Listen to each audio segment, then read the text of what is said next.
Right then, it is the time of the show where we get to do a variety of things, including this. I am not a number.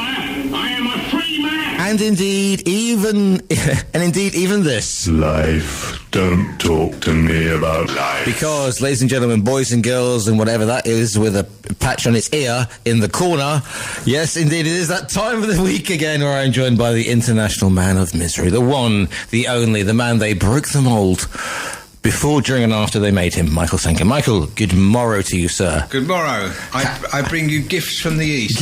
What, Latin? Chigwell? No. Romford? No, Russia.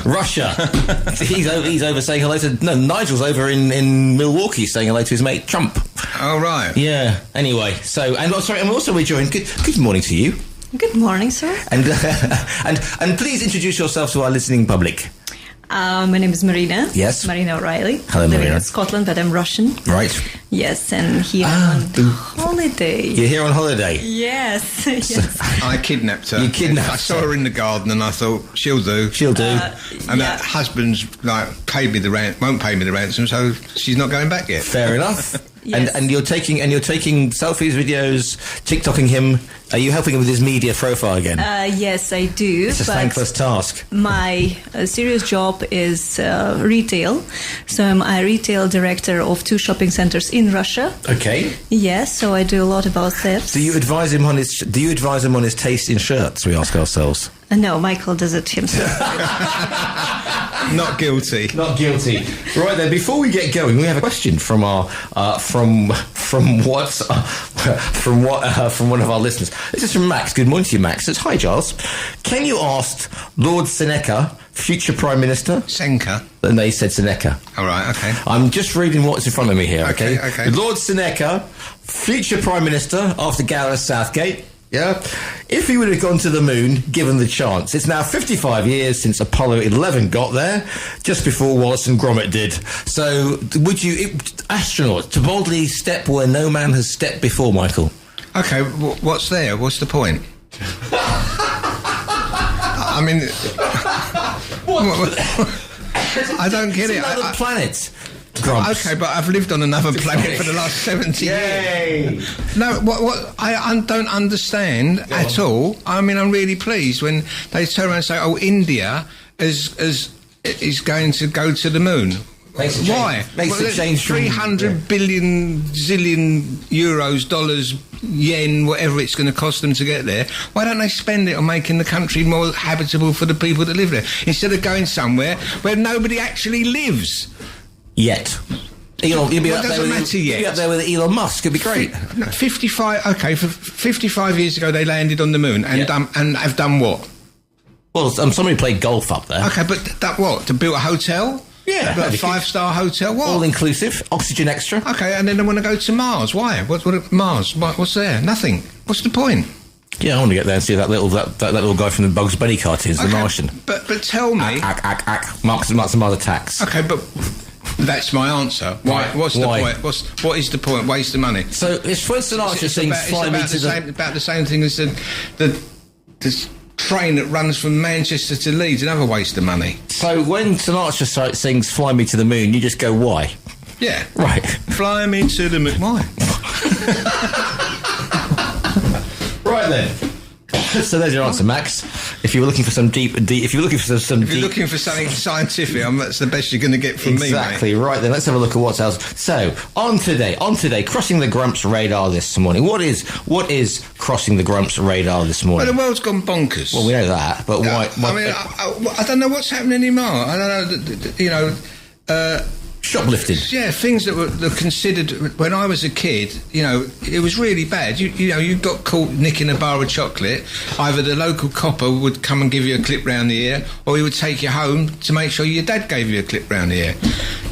Or any other passing dad, because everybody's dad was your dad, basically. Yeah, but everybody looked out for everybody, and if your kid got caught nicking something, then they got a slap. Yeah. Right, and that was the end of it, and people knew that it was wrong. Nowadays, things have actually changed dramatically.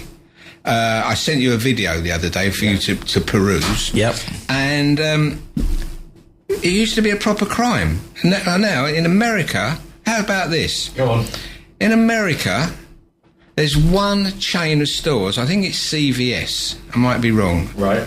have stopped giving people trolleys to go shopping with. Por qué, as they say in this country. For a very simple reason that the thieves are going round with if the thieves can't get a trolley, they can't nick so much.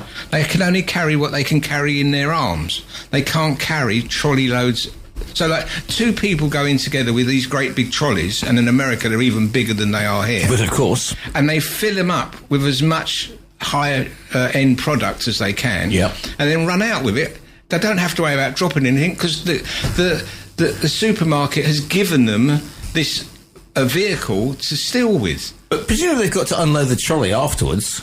Or do they run off down the road with the trolley? They run off with the trolley. They nick the whole... How do they get this trolley? Because whenever I get a trolley, which is very rare because I'm a single male, so therefore it goes in whatever fits in the hold or in the jacket, obviously. But, you know, I mean, if I get a trolley, it's always got that wonky wheel, so I wouldn't be very good, you know. Yeah, but they don't want to stop the thieves anyway. Then no one's stopping the thieves. The police won't come. It just helps them carry more stuff. So at least try and get it down a little bit by they can only steal what they can carry. Yeah. Because they do push the wheels out and they push it down to a truck and they throw it in the truck. But then they do something even better. Put the trolley in the canal? No.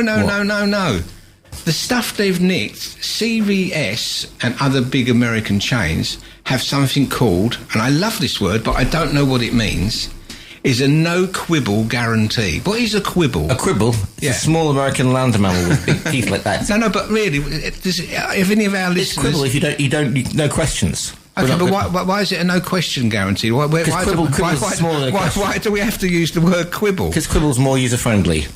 Okay, anyway, so they have this no-quibble guarantee. Yeah. So what they do is they go to another CVS in another town and take all the stuff back, slowly, different stores, and get full repayment. Instead of nicking like a bottle of wine, which they're then going to sell for $2 to their mates or drink, they go and get it. They go back to another store and they get their money back.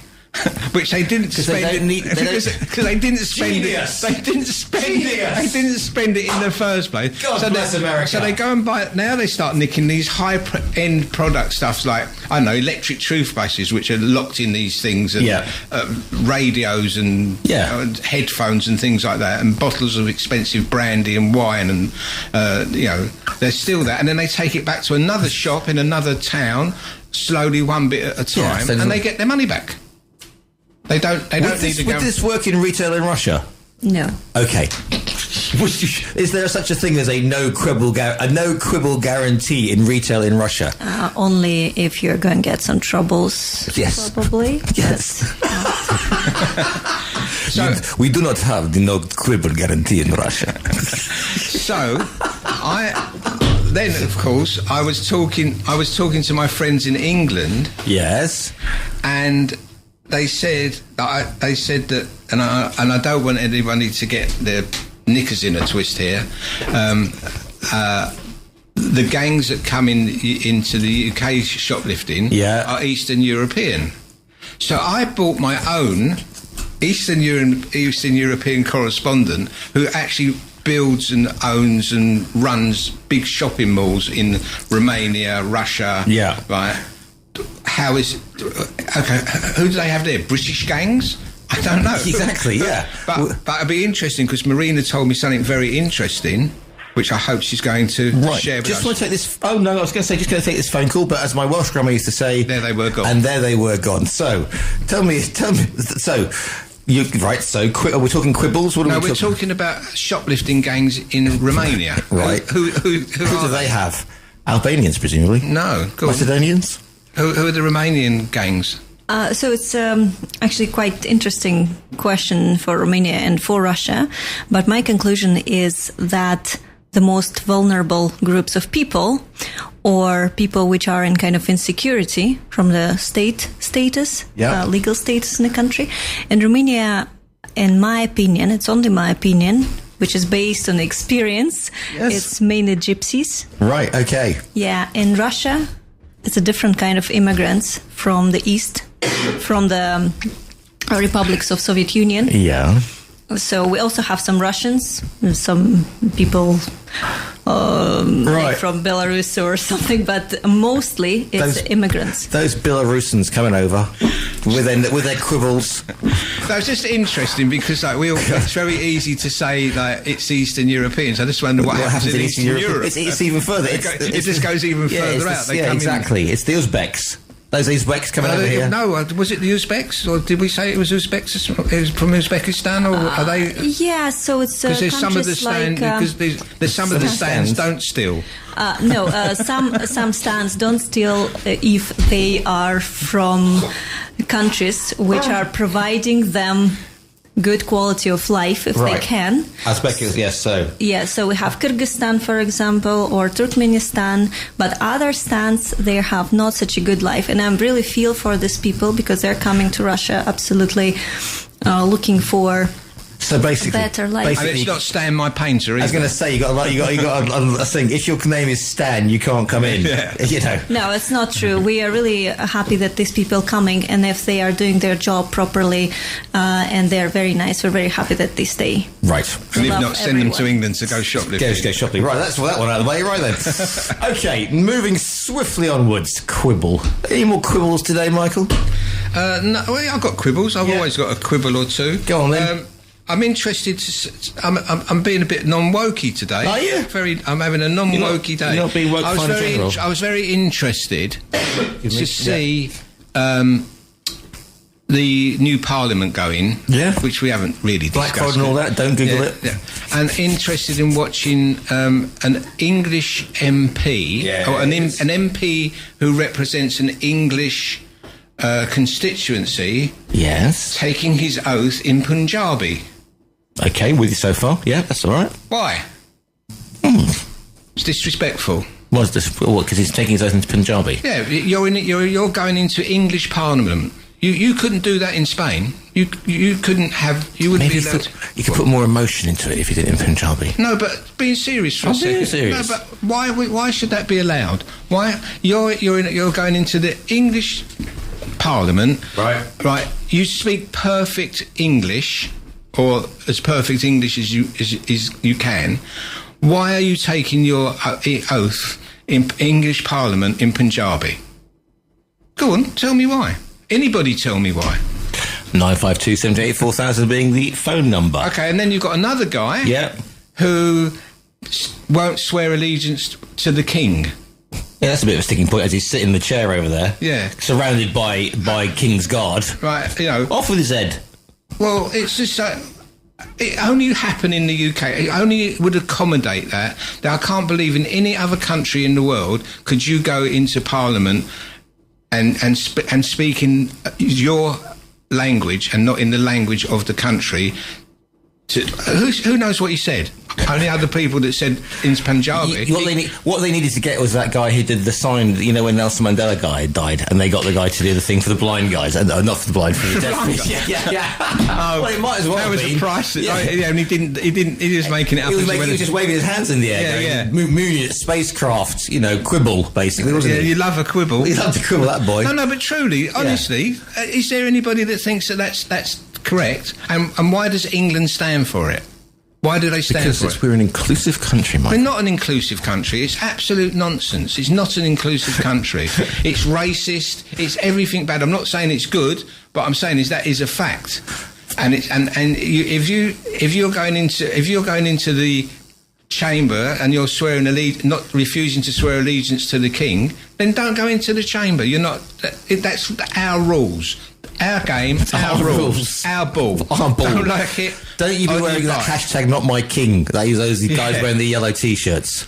Yeah, that's by the way, what would you have done to the eco warriors who stopped the M25? They got fined. Yeah. What would I have done to them? Here we go. Stand back. Light blue touch paper and stand well back. What would I do? I've now retreated to the far end of the studio. What would I do? Yeah. I'd get hold of them. Take cover. I'd get hold of them and I'd drag them. Right? And if they didn't get out of the way then, I'd drive over them. Because if you lay in the road, you're going to get knocked over. And the ones that go and spray paint on beautiful paintings and things like that, who are they actually trying to appease? Themselves. We know there's a problem. Sitting in the middle of the M25 and stopping people go to work and stopping people going to school and ambulances and sitting there like absolute smelly morons. They deserve everything they get. And I love it when I see big strapping guys, I'm going to sound a bit different, but big people getting hold of them and dragging them off the road and throwing them on the curb. I thought Did I answer that question? Yeah, I think it kind of gets. I just went when you got somebody called Cressida. One of the people who got jailed was Cressida. So Cressida. you know, when they're like Cressida, they're obviously a shipbuilder. Oh, Cressida, I thought was the ex-head of police, wasn't she? Wasn't she the commissioner of police? Cressida Dick. Yeah, well, it's not her. Oh, anyway. right. Okay. So, it's the only creditor I know. Oh, right, fair enough. Okay, well, that's I've had creditors' meetings. Exactly, right. I'm going to pop in a quick advert break because I forgot to do so. Just bear with me, Grumpmeister. Okay. This is Talk Radio Europe. Do you remember the good old days? Aye, when TikTok was just the sound a clock made. Yes, and Sunday afternoon meant washing the car. And a firewall helped stop fires. Yes, and when the car never had any problems. No, I don't remember that. Linea Directa offers car insurance with 24/7 assistance. Maybe that's why 9 out of 10 customers recommend us. Call Linea Directa today on 919-181-130 and get 2 months free car insurance. Terms and conditions apply. Summer is always better with a fresh outfit. Find yours at the Designer Outlet Malaga sale with even more amazing discounts on brands such as Tommy Hilfiger and Calvin Klein. And enjoy tax-free shopping if you're a non-EU resident. The best shopping experience is just 15 minutes away from Malaga. MacArthur Glen Designer Outlet Malaga. Destination Joy. Do you want to enjoy the magic of Jamie Cullum, Van Morrison, Sheryl Crow, Keane, The Cause, and Julian Marley?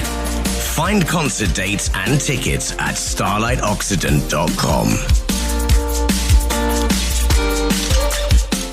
If you need extra space in your home, then Casetas de Jardín 24 have the solution. Choose from our range of wooden structures and add value to your home by creating a new outdoor space, garden shed or workshop, gym, garage sauna, garden office, Scandinavian-style barbecue hut, or even a 1 or 2 bedroom log cabin. Casetas de Jardín 24 produce, deliver and install high-quality wooden structures on the Costa del Sol for your garden. Check our website to see the many options available to you. casetasdejardin24.es or visit the showroom in San Pedro Industrial Estate in Calle República Checa.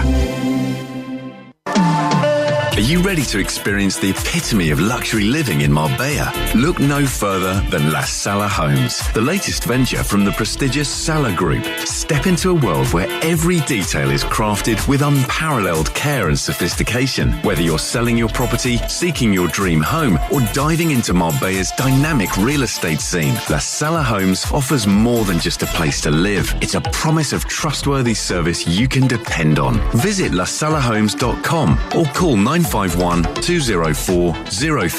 to find out more. La Sala Homes, where luxury meets lifestyle in Marbella. You're listening to Talk Radio Europe. Let's talk.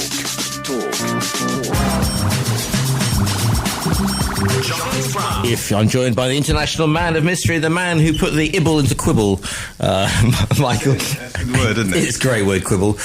This is cricket. Yeah, Giles, he's right about the lack of respect in the UK. 952784000. And now a mini riot yesterday in Leeds. Other small cars are available. The police are not in charge anymore. Discussion on your tube. Don't be bringing Viewpoint up on a Friday. I'm trying to mellow myself into the weekend. Oh, what? So they're saying is that what someone said? Don't bring the Viewpoint up. No, somebody said we should be bringing up mini riots on Viewpoint because I don't think Viewpoint's controversial enough. Okay, well, I don't talking about mini. You know what I'm going to talk about now? What are you going to talk about now? Why do people think they know what dead people would like? Eh? What? He'll have a salad. Why?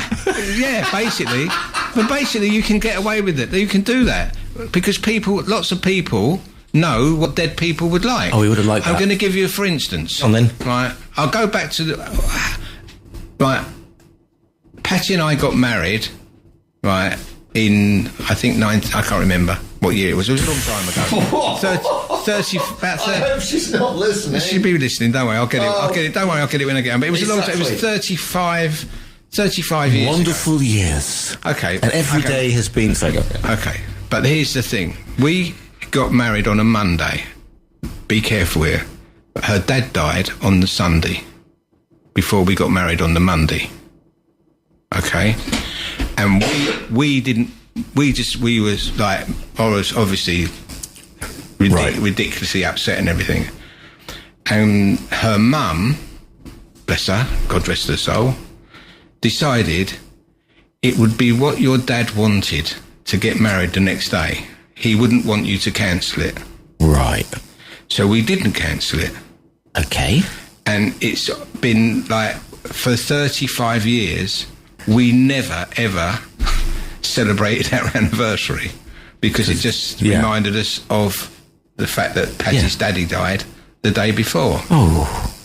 So my point is, whenever I hear people say that's what he would have wanted, you might be wrong. And it might be what the people involved want more than what the person who you have no idea actually what he wanted because he's brown bread. Yeah. Right? Actually wants. So before someone goes, or when someone now says to me, it's what he would have wanted, I go, it might be what he wanted, but it wasn't what we wanted. But and not only that, it's what you think he might have wanted, which might be completely different to what he wanted. Do you know what I mean? Look at the number of times that, people pass to the other side, and then it comes out that they've done something, and he was a wonderful man, he went to church with his son, and then they found, I don't know, he'd got some horrendous doc, so you don't know what that person... Jimmy Savile? To name but a few. God, is it Tuesday? Have I suddenly transported myself into viewpoint? Okay, but I'll give you for instance, they do talk... That's a slightly different thing, right? Yeah. When my dad died, right, we had to go up to in this case, the rabbi, because we're Jewish, and say to him, you can't say anything good about this man. You can't say he was a good father, he was a good husband, he was a good... he wasn't. He was a terrible man, right? And, that's basically the only thing you can say to it. If it was me saying is, so-and-so and so-and-so died, and the only good thing I can say about him is his brother was worse. But you couldn't actually say anything good about my dad.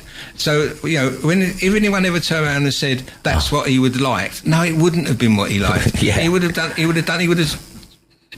complained about whatever, He would have done anything wrong.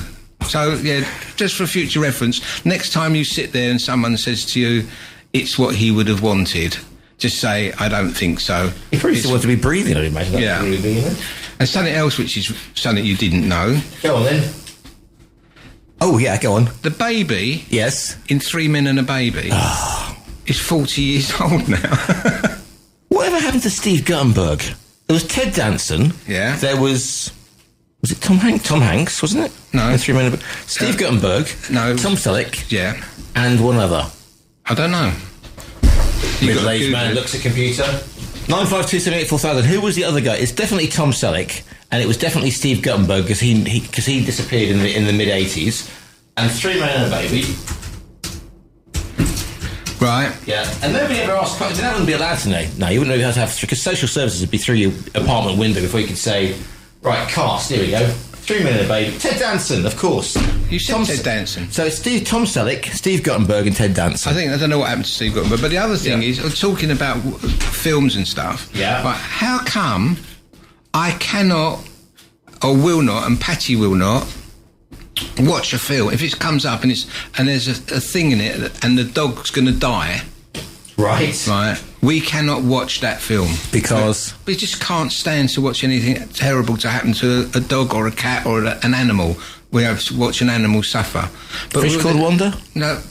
So then what we do is we go onto Netflix and choose a documentary, a 2.5-hour documentary about a serial killer that will be slaughtering innocent people, like on a train or going around houses and things like that. Yeah. But God forbid a dog gets in the way, we switch it off immediately. This is the thing. I mean, what is wrong with us? No, it's ladies. Why do ladies? I've got a very good friend of mine, and she phones up. I said, can I come over? She says, no. I'm watching a true crime documentary before I go to bed, and it'll be some absolute one of the many in the States that'll be, and they never found the perpetrator, but they found the victim with her toenail clippings. Yeah. And you're like, how can you watch that and get to bed afterwards? Yeah, but I just don't understand what is the thing about an animal. What we watched something there where people was cutting people's heads off, legs off, stabbing them in the eye, but putting screwdrivers in their ears, but like. It's a puppy. But the dog gives a whimper. We're crying our eyes out and switching channels. Well, that's why, obviously, in Alien, the film with Sigourney Weaver, even the cat survives. Yes, the cat survives. Yeah. Listens to Sigourney. But I mean, take E.T. No one's worried about the kid. No, they're all worried about this little animal thing that home. That's me in the morning. E.T. phone home. I've just remembered I've got another ad break. Hang on, just do your impersonation one more time. E.T. phone home. Uncanny. Talk Radio Europe. Want to move to Spain but concerned about the tax implications? With specialist advice, Spanish taxation may be much lower than you expect. Want to learn more? Talk to the people who know. Blevins Franks. We have been providing positive wealth management solutions for expatriates in Spain for 45 years. Visit blevinsfranks.com to contact your local advisors. TRE. Talk Radio Europe. Talk Radio Europe. Your voice in Spain. Let's talk. John Brown. Into the last 3 minutes of this morning's. Thank you very much. This morning's now. Who's your favourite Renaissance explorer? Marco Polo. Yeah, you're right. That game has got to be banned. For the listeners that don't know what it is, there's a game that goes on around swimming pools all around the Costas. Yeah. Right, and it's called Marco Polo, where there's a kid sits in the pool or stands in the pool with his eyes closed or her eyes closed or its eyes closed, and it shouts out Marco. Right. And the other children then shout out in unison Polo. And they do this for about 3 weeks. Or it feels like 3 weeks. Right. It's all day. It's non-stop. But what is my ears are burning. I want to throw acid in the pool. I just but because it's like a game of. Is it like tag? It's like tag. So they've got their eyes closed, and the kids that keep shouting out Marco, and then the other ones shout out Polo. He's got to try and guess where they are by their voice, and swim towards them or walk towards them and tag them, and then that kid, guess what he calls out? Marco. Polo, right? And that goes on for hours and hours and hours, and they scream it at the top of their voices. And sometimes there's up to 10 or 12 kids playing. Couldn't you just shout out Harpo or Groucho? Well, whatever other Marx Brothers are available. Exactly. Yeah, but surely other people have heard this game that goes on all through the summer. Do you do that in Russian? Just call out Stan. Marco, Stan, and then they watch out because you're coming to get your.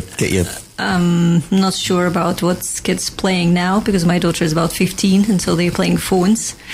Everything's on the phone. Playing phones, That's yes. right. So, but I believe there are lots of games, and when I was a child, we were playing kind of imitating war games. So Really? we were like Russians and Germans. Yeah. Right, well, anyway, thanks for that. Well, it's been great to have you on, to your point today. Right, almost out of time, unfortunately. It's been... Thanks for that. I only bring the best You here. really bring the best to keep me on my toes. Those that aren't praying Marco Polo, comes in quickly, are too busy, are sedentary at home, remove them from their social situations by looking at their video screens. So I'll tell you what you should do. You should just let them take the video screens, let them sit in the pool with the TV on, and that will sort of... Yeah, that used to be my dad. That gives you another thing. My dad's toys for me in the bath was a radio and a hairdryer. Right then, and on that note, I'll be back with Michael's therapy session after the international news. Can people find you online? Yeah, somewhere. TikTok now. I've got TikTok. I've got TikTok. I've got... We got the news up next. Thanks very much, Mr. Sankers. See you soon.